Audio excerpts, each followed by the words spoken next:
وقتی که گل در نمیاد، سواری این بر نمیاد، کوه و بیابون چیه وقتی که بارون نمیاد،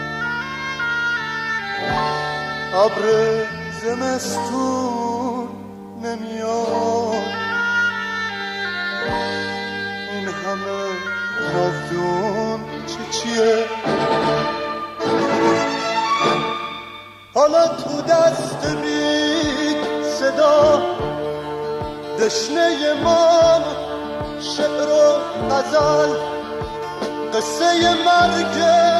عاطفه، خوابای خوب بغل بغل، انگار با هم قریبیم، خوبی ما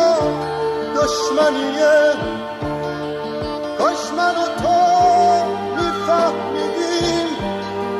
اومدنی رفتنیه،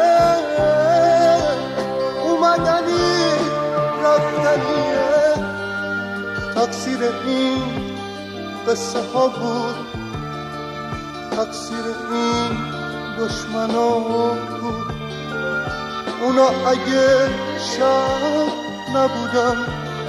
سپید امروز با ما بود،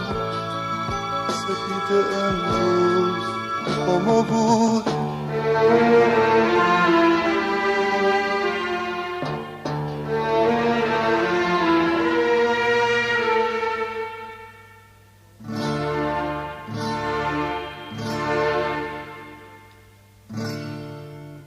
کسی حرف منو انگار نمیفهمه، مرده زنده خواب و بیدار نمیفهمه، کسی تنهاییمو از من